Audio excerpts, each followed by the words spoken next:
Hey guys, how the hell are ya? Welcome back once again. Let's do an all-new unbiased gear review. This time on this, the all-new for 2023 Ibanez SRC6MS.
But first, some specs on this instrument. We have an Okame body, we have a 5-piece bolted on Jatoba and walnut neck. We have a rosewood fingerboard, abalone dot inlays, medium frets.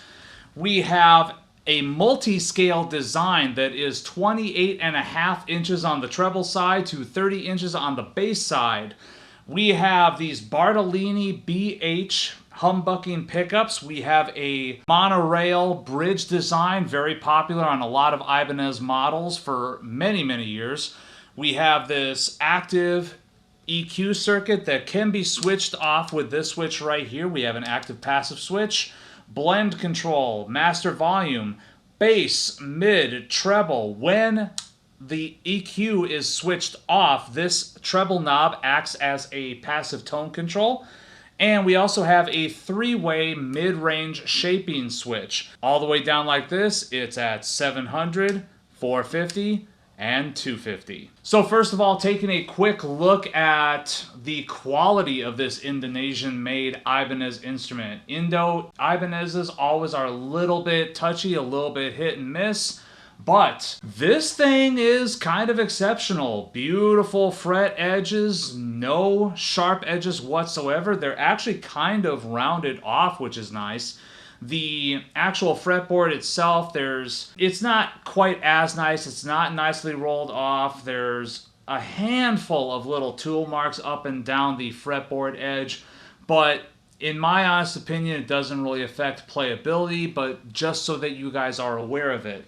Nice solid neck joint in here with honestly no real gap on either side of that neck joint. The fret leveling is really well done. There's no buzzing up and down here. It's kind of typical bass fret noise. It's not buzzing. There's no dead notes, but there is just a little bit of fret slap, so to speak. The bridge itself, nicely set up. This thing arrived perfectly intonated, so the factory setup was rather well done. Kudos to you guys. Nice straight neck as well. Ergonomics, the actual sound gear body shape has always been one that is very, very curvaceous and one that kind of fits really, really nicely up against your body as you're playing it. The only thing I don't like is that in this sort of bass 6 configuration, like it just hits a certain way when you're trying to play like chug riffs on it. I get it that that may not be the thing that this was originally intended for,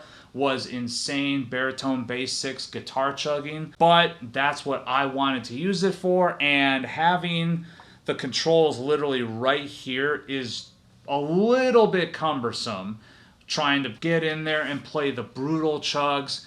I just keep hitting that volume. Thankfully, the volume knob seems to be rather sturdy in that every single time I hit that pot, it's not really rolling back. But all the same, it's just kind of uncomfortable to keep hitting that with my pinky on my fret or on my picking hand. The deep dish design is rather nice on here as well.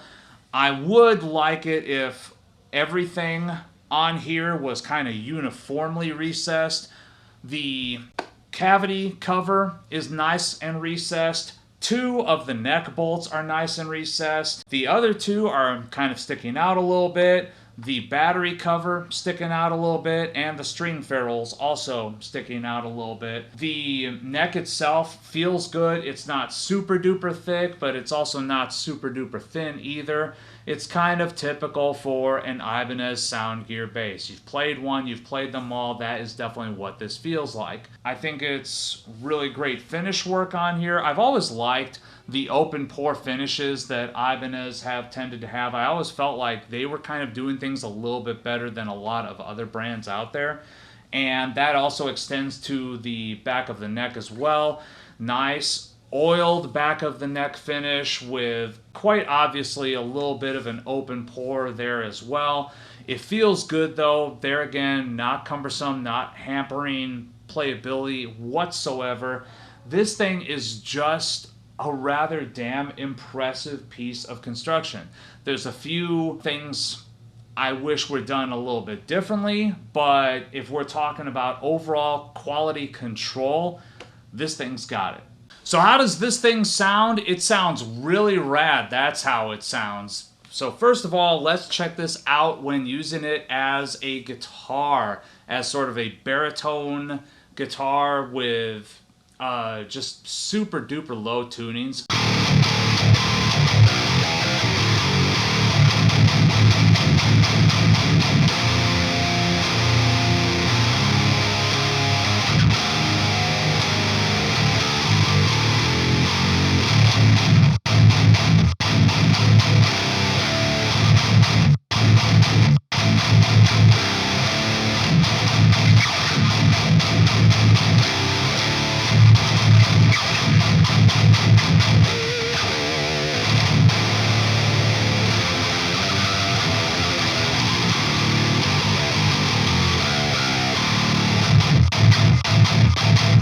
Currently, I've got this running into a guitar amp sim. We do have the active EQ turned off, and the tone control, which, by the way, when the active EQ is on, is actually the treble knob, but the tone control is turned only halfway right now. So let's twist that a little bit.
Ooh, it sounds gnarly. Let's kick on that active EQ just to see what it can do. Put all the knobs at straight up noon in that little notch that's in the pots there.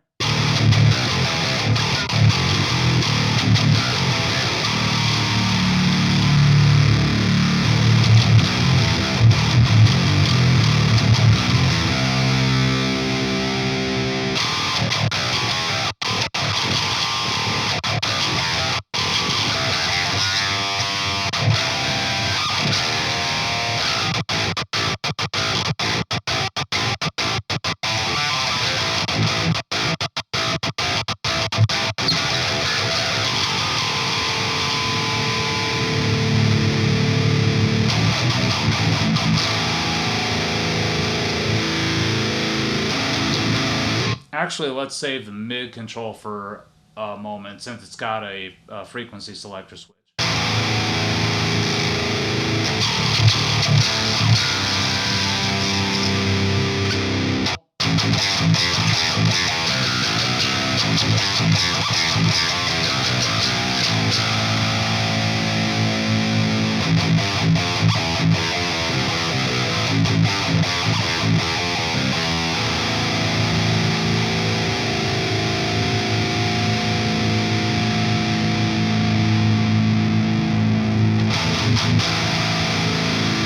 Turn the mid all the way up.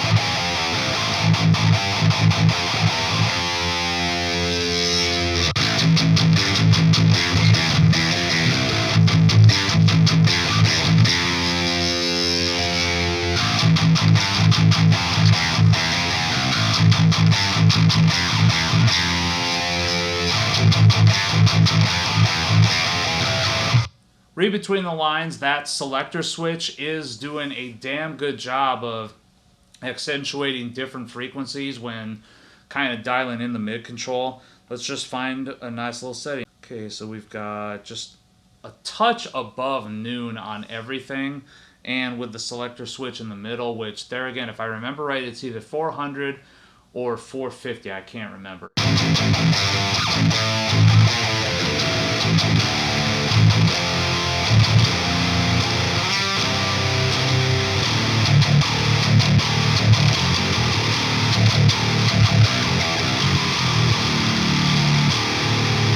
Alright, try this again. Now I'm running this bass through a bass amp sim. I'm running this into the Neural DSP Dark Glass bass amp sim. And I've just got it set up on the Alex Webster preset. I've not done anything else to the preset. It's just as it is. So something that a lot of us may be familiar with. Let's just go right in. This is the passive mode all the way with the bridge pickup.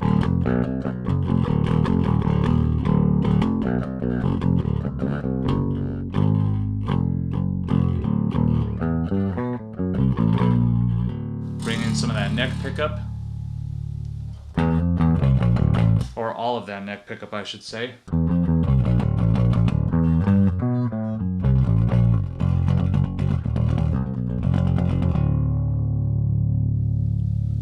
Tone control all the way on in passive mode. There we go.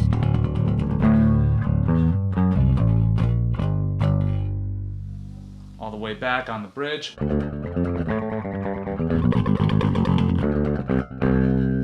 Let's roll that all the way off on the bridge.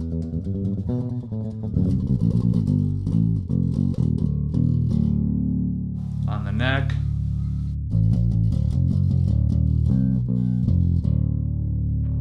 Okay. And now let's kick on that active EQ. Everything's set to the middle, a nice halfway point between the two pickups. Mid-range switch is up on the 250.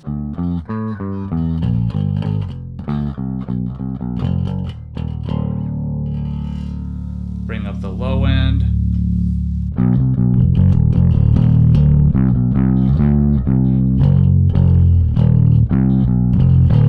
A lot of low end there. Let's bring that all the way down. Very weak-willed, but at least we know that it's there if we need it. Bring that up just a touch above noon. All the way to the bridge pickup. Bring the treble up.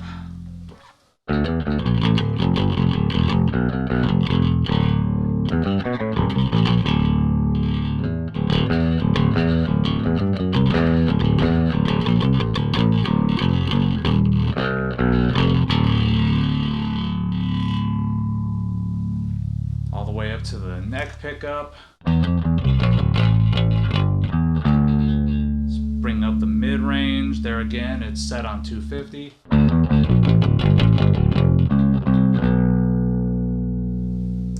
it to 400 or is it 450? I can't remember. Up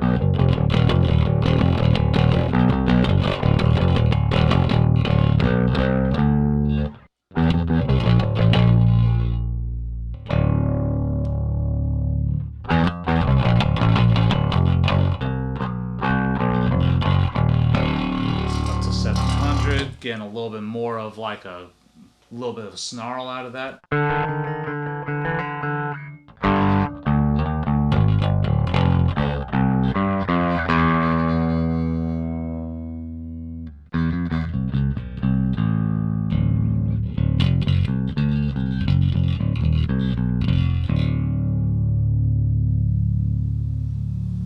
All the way back down on the bridge. Bring the mid-range back up.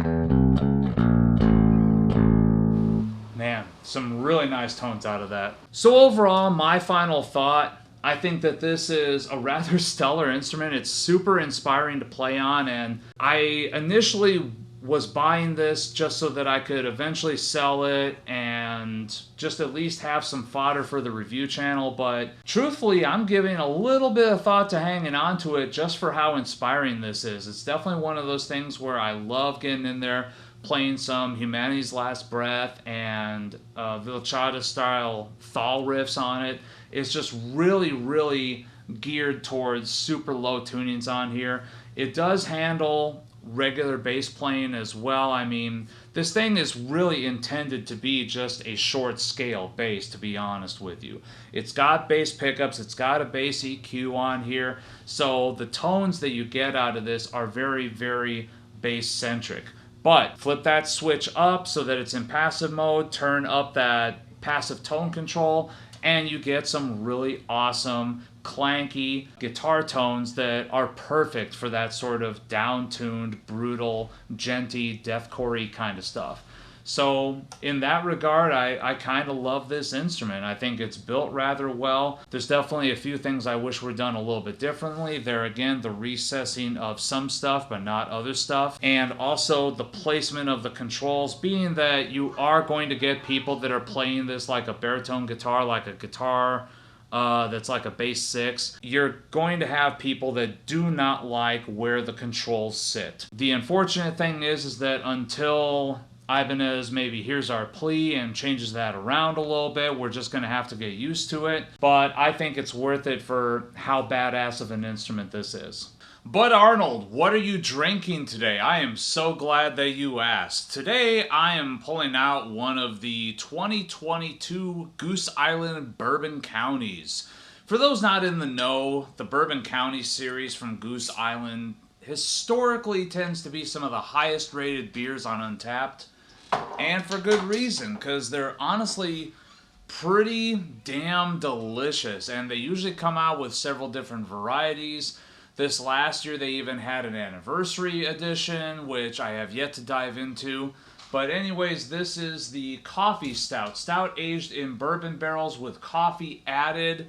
This is a 13.2% ABV coffee stout. Let's pour a little bit in here. So even though it's a coffee stout, there's a little bit of a chocolatey note that's in the aroma already. There is still a very, very present coffee note. A lot of espresso in that aroma. Also, being that it is Bourbon County, there's a bit of a boozy character to it as well. Let's go in.